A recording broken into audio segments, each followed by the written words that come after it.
বেঁধেছিল তাদেরকে কখনোই বাংলাদেশের স্বপ্নপুরুষ হিসেবে, বাংলাদেশের স্বাধীনতার স্বপ্নপুরুষ হিসেবে এটা যে পশ্চিমকালেও মেনে নেবে না। সংগ্রামী সাথী ও বন্ধুগণ, আমাদের এই জাতিসত্তার গঠনের পিছনে 1947 সালের রাজনৈতিক বিভাজনকে যারা মুছে ফেলতে চায়, তারা বাংলাদেশের মানচিত্রকে মুছে ফেলবার ষড়যন্ত্র করে। 1947 সালের দেশ বিভাগের সময় ঐতিহাসিকভাবে বিভক্তির মধ্য দিয়ে বাংলাদেশের এই অঞ্চল, এই মানচিত্র ইসলাম এবং মুসলমানদের জন্য সংরক্ষণ করা হয়েছিল। 24 বছর পর্যন্ত পশ্চিম পাকিস্তানি শৈল শাসকরা এদেশের মুসলমানদের সঙ্গে গাদ্দারি আর বিশ্বাসঘাতকতা করেছে। তার অনিবার্য পরিণামে 1971 সকল জুলুম শোষণ গাদ্দারির কবর রচনা করে বাংলাদেশ স্বাধীনতা লাভ করেছিল। লাল সবুজের পতাকা পৃথিবীর আকাশে উদ্দীন হয়েছে। দুঃখ এবং পরিতাপের বিষয়, 1971 সেই স্বাধীনতা লাভ করার পর 72 সালে ভারতীয় আধিপত্যবাদী গোলামীর শেকল দিয়ে আবদ্ধ বাংলাদেশের 72-এর সংবিধান রচনা করার মধ্য দিয়ে শেখ মুজিবুর রহমান সাহেব বাংলাদেশকে ভারত মাতার তরন্তরে বলি দিয়েছিলেন। এরপরে আমরা দেখেছি 72 সাল থেকে 2024 সাল পর্যন্ত 71-এর চেতনাকে হত্যা করবার সকল আয়োজন, 71-এর চেতনাকে হত্যা করে 72-এর চেতনা প্রতিষ্ঠা করবার আয়োজন করা হয়েছে।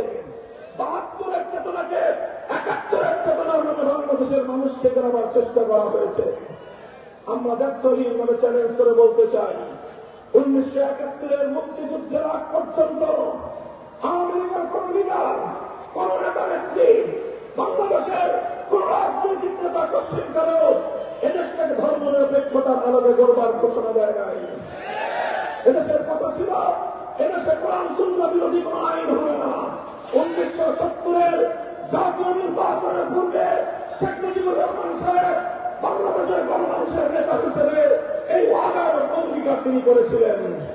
অত্যন্ত দুঃখ এবং পরিতাপের বিষয় হল 70-এর নির্বাচনের আগে জাতির সঙ্গে তার এই অঙ্গীকার এবং ওয়াদা আমরা দেখেছি নির্বাহ হবে 72-এর সংবিধান তৈরির মাধ্যমে বাংলাদেশ থেকে ধর্মভিত্তিক তথা ইসলামী রাজনীতি নিষিদ্ধ করবার মাধ্যমে 70-এর সেই ওয়াদার সঙ্গে শেখ মুজিবুর রহমান সাহেব গাদ্দারি এবং বিশ্বাসঘাতকতা করেছেন।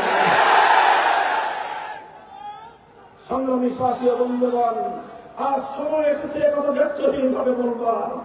72-এর সংবিধানে মূলত ভারতকে বাংলাদেশে ভারতকে দুর্বাসন করা হয়েছে। ভারতীয় সংবিধানের মূলনীতিগুলোকে বাংলাদেশের সংবিধানে অন্তর্ভুক্ত করার মধ্য দিয়ে 71-এর মুক্তিযুদ্ধের চেতনাকে হাইজ্যাক করা হয়েছে। সংগ্রামী সাথী ও বন্ধুগণ, আজ এ কথা 2024-এর 5ই আগস্টের বিপ্লবের পর এই মুক্ত বাংলার স্বাধীন মাটিতে দাঁড়িয়ে এই স্বাধীন বাংলার সন্তান আমরা ব্যর্থহীনভাবে বলতে চাই, 71-এর চেতনাকে 72-এর চেতনা দিয়ে হাইজ্যাক করা হয়েছিল। 24-এর চেতনা যদি আবার কেউ হাইজ্যাক করার চেষ্টা করে তাহলে ছাত্র জনতার সঙ্গে কাঁধে কাঁধ মিলিয়ে সকল ষড়যন্ত্রের রাত ভঙ্গের আবার দিতে হবে।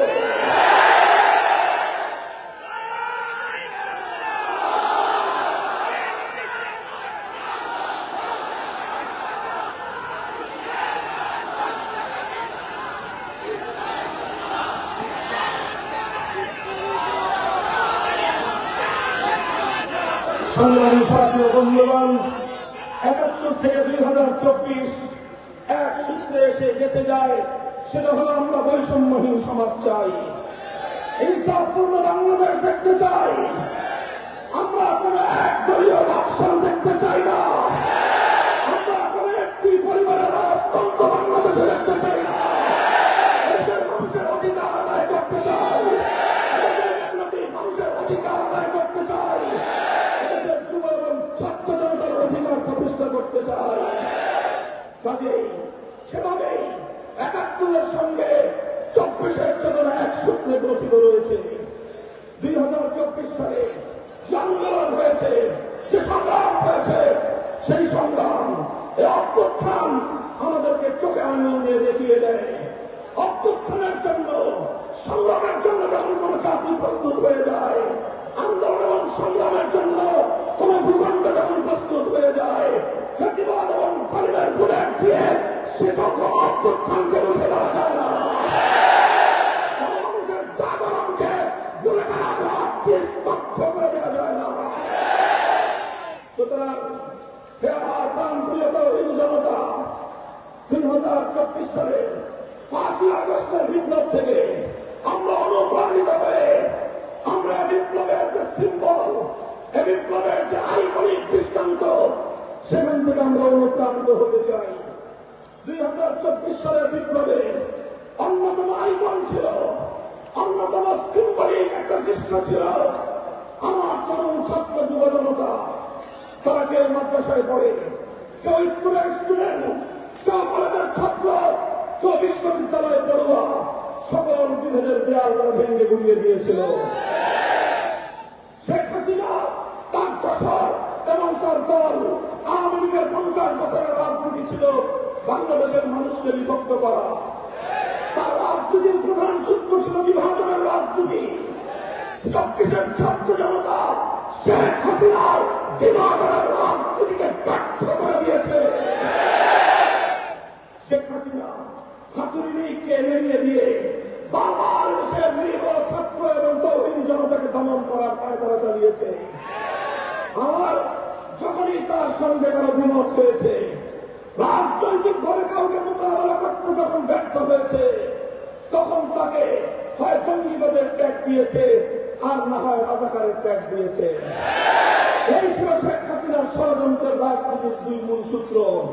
এভাবেই খেলতে খেলতে 24-এর 4 কোটি ছাত্র জনতাকে যখন শেখ হাসিনা রাজাকারের বাচ্চা বলে গালি দিয়েছিল, সেদিনই বাংলাদেশের শেখ হাসিনার ভাগ্য নির্ধারিত হয়ে গিয়েছে।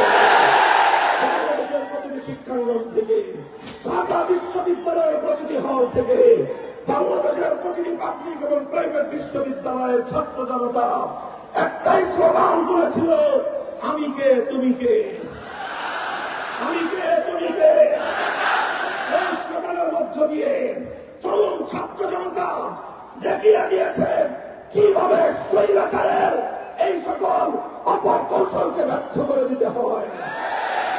সংগ্রামী সাথী ও বন্ধুগণ, তাই আজ 24-এর ছাত্র জনতা, এদেশের আপামর জনতা যে অভ্যুত্থান করেছে, এই অভ্যুত্থান কোন একটি রাজনৈতিক দলের ক্ষমতার মসনদ পরিবর্তন করার অভ্যুত্থান ছিল না। রাজনৈতিক চেয়ারে, ক্ষমতার সিংহাসনে ব্যক্তির চেহারা পরিবর্তন করবার জন্য আনুষ্ঠানিক জামাত দেয় না। শুধুমাত্র ক্ষমতার পালাবাড়ার জন্য মুগ্ধ শাহাদাত বরণ করে না। একটি গুণগত পরিবর্তন চাই, এদেশের মানুষের অধিকার চাই, এদেশের মানুষকে তাদের কথাগুলো বলবার অধিকার দিতে হবে। এদেশটা যে উদ্দেশ্যে 47 সালে বিভক্ত হয়েছিল, 71 সালে মুক্ত হয়েছিল, যেভাবে সকল জালিম অত্যাচারী শক্তিদেরকে বিতাড়িত করা হয়েছিল, 24 অভ্যুত্থানের পর সভ্যতা বাংলাদেশ গড়ে তুলতে হবে। যারা একদলীয় রাজনীতির স্বপ্ন দেখেন, আমরা তাদেরকে বলবো দিবাস্বপ্ন দেখতে ভুলে যান। বাংলাদেশের মানুষ এখন সচেতন, যে কোনো আধিপত্যবাদকে তারা রুখে দাঁড়াবে। বাংলাদেশকে, বাংলাদেশের মানুষ আজ বৈষম্যহীন বাংলাদেশ দেখতে চায়। বাংলাদেশের মানুষ অর্থনৈতিক মুক্তি চায়। বাংলাদেশের মানুষ মেগা প্রকল্পের নামে মেগা দুর্নীতি দেখতে চায় না। হাজার হাজার কোটি টাকা সকল ব্যাংকগুলো থেকে পাচার করে বাংলাদেশের অর্থনৈতিক ঝুড়িকে স্তরবিহীন ঝুড়িতে পরিণত করা হয়েছে।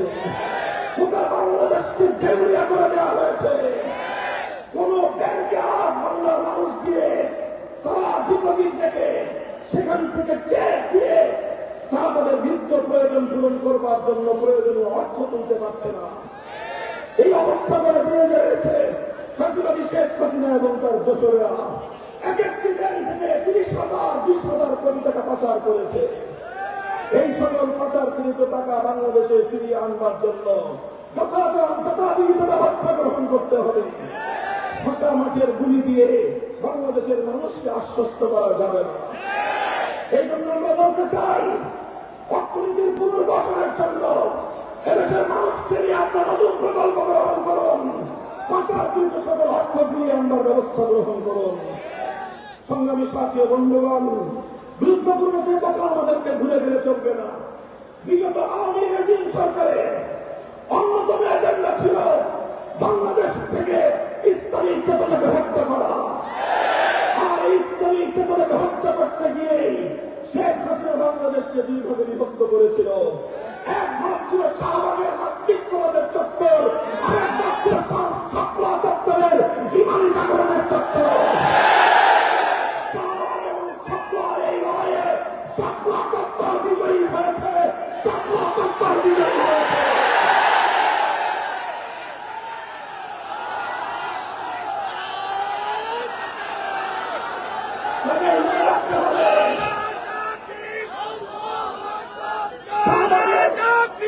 শাহবাগের সেই নাস্তিকবাদের কোন বছরকে শাহবাগের নাস্তিকবাদের সঙ্গে যারা জড়িত ছিল, শাহবাগের সেই ইসলাম বিরোধী, আল্লাহ বিরোধী, শাহবাগের সেই নাস্তিকবাদী চক্রের যারা কথা, তাদের কাউকে বাংলাদেশের রাজনীতিতে পুনর্বাসন আমরা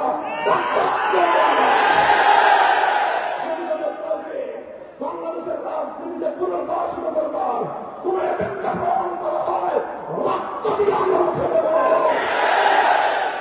সংগ্রামী সাথী বন্ধুগণ, এভাবেই 2013 সাল, 2021 সাল, 2024 সাল প্রতিটি অঙ্গনে শেখ হাসিনা এবং তার দোসরেরা এদেশের তৌহিদি জনতাকে, ইসলাম প্রিয় জনতাকে প্রধান প্রতিপক্ষ সাব্যস্ত করে তারা লড়াই চালিয়েছে।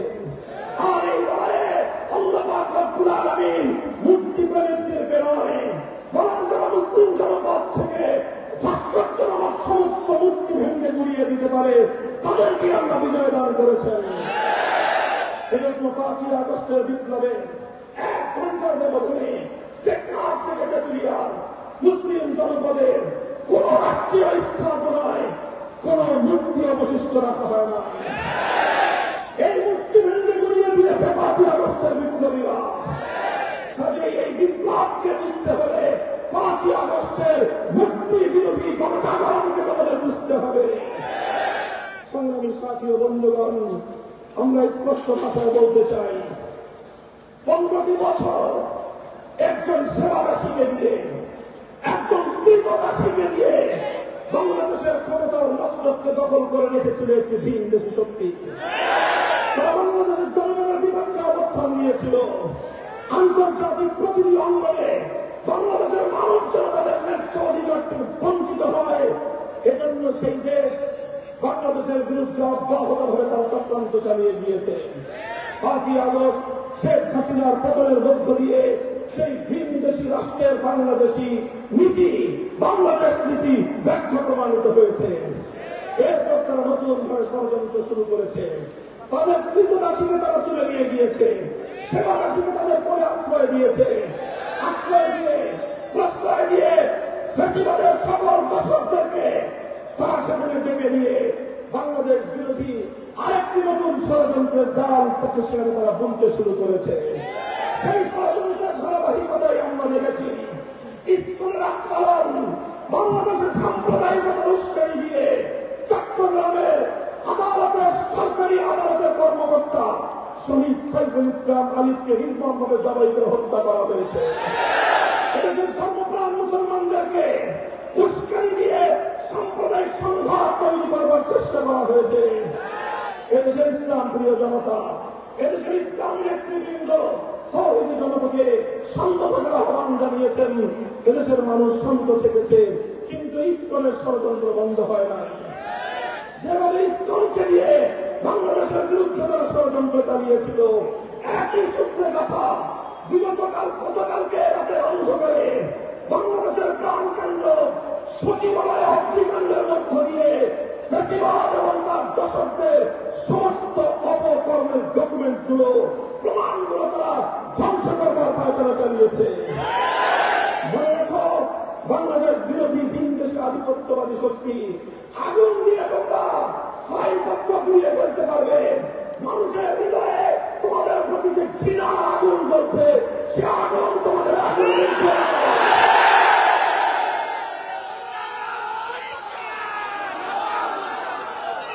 সংগ্রামী সাথী ও বন্ধুগণ, একই সূত্রে গাথা বিগত 18ই ডিসেম্বর টঙ্গীর ইজতেমার মাঠে রাতের অন্ধকারে ঘুমন্ত তবলিগের সাথীদেরকে যারা হত্যা করেছে তারা কোন তবলিগের সাথী নয়। তারা সেই ভিনদেশী ক্রীড়ক, বাংলাদেশ বিরোধী, ইসলাম বিরোধী চক্র। বাংলাদেশের মুসলমানদের মধ্যে রক্তক্ষয়ী সংঘাত বাড়িয়ে দেওয়ার প্রচার চালিয়েছে।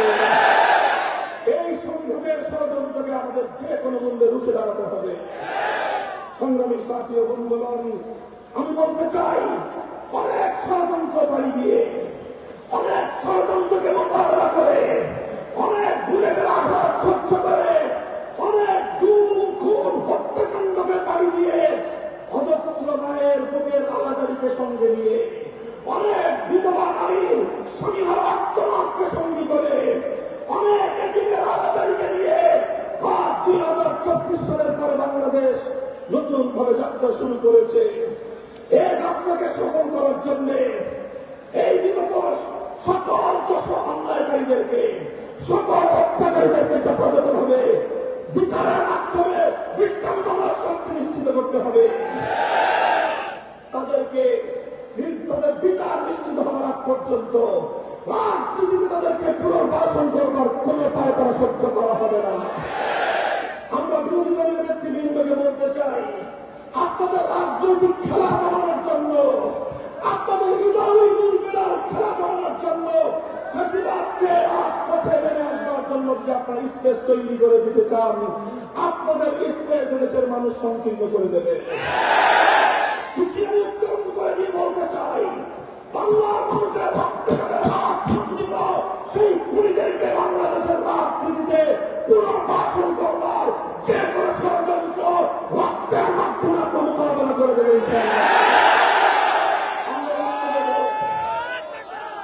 আমরা জীবন দেব, সারা বরণ করব, শহীদ আবু সাঈদ এবং মুক্তির মতো বাংলার ধর্মের আমার তোমার শহীদদের জন্ম হবে। তবু ফ্যাসিবাদকে বাংলার রাজনীতিতে পুনর্বাসিত হতে দেওয়া চলবে না। সংগ্রামী সাথী ও বন্ধুগণ, আমি অন্তর্বর্তীকালীন সরকারকে আজ ঐতিহাসিক গণঅভ্যুত্থান পরবর্তী সরকারের প্রতি উদাত্ত আহ্বান জানাতে চাই।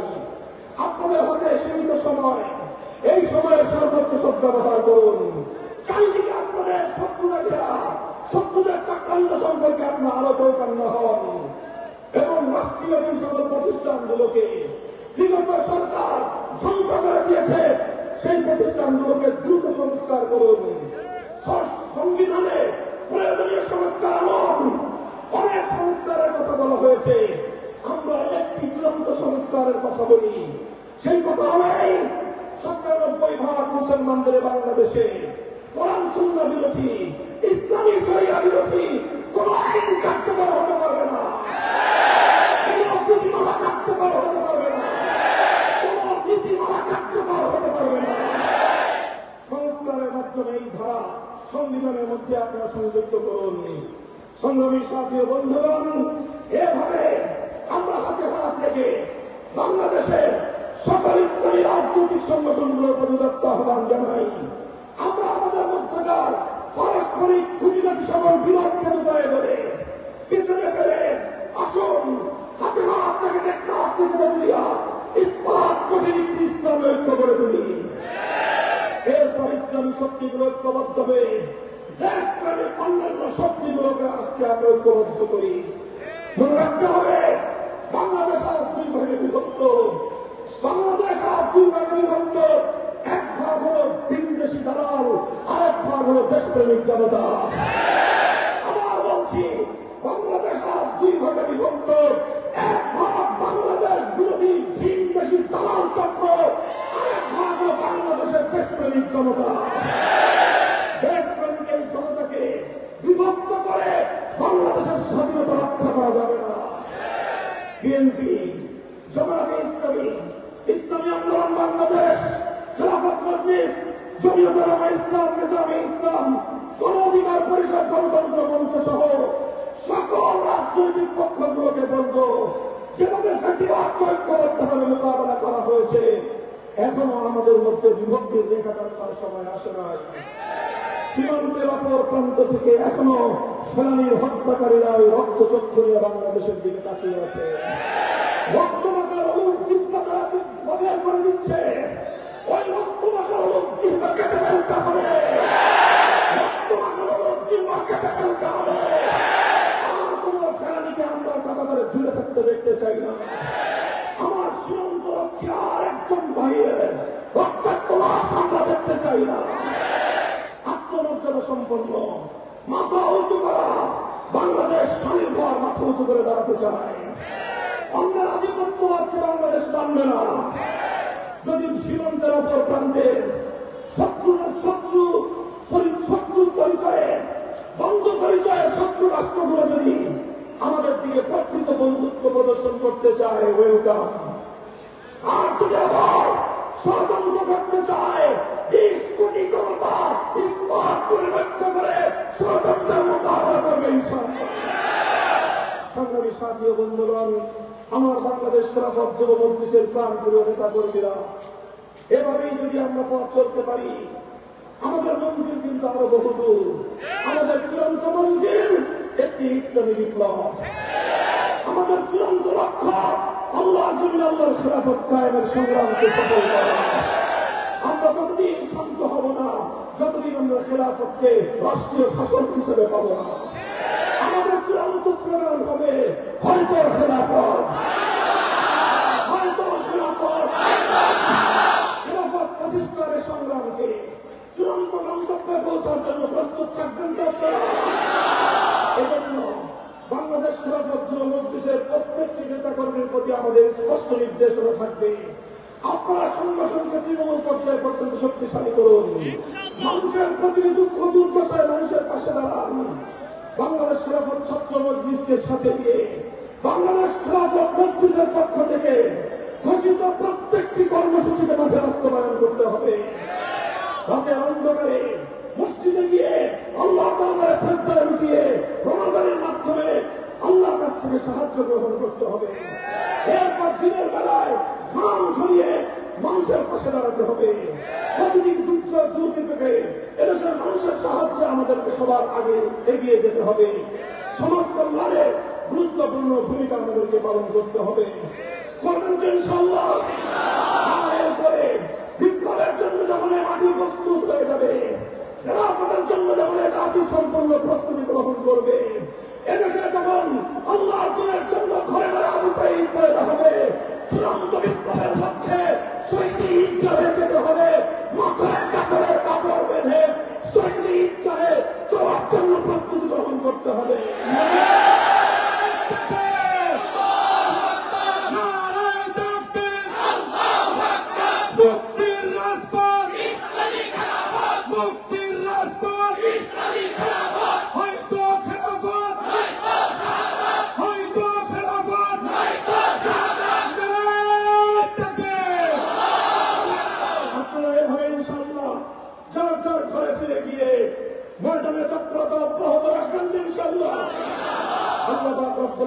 কবুল করেন।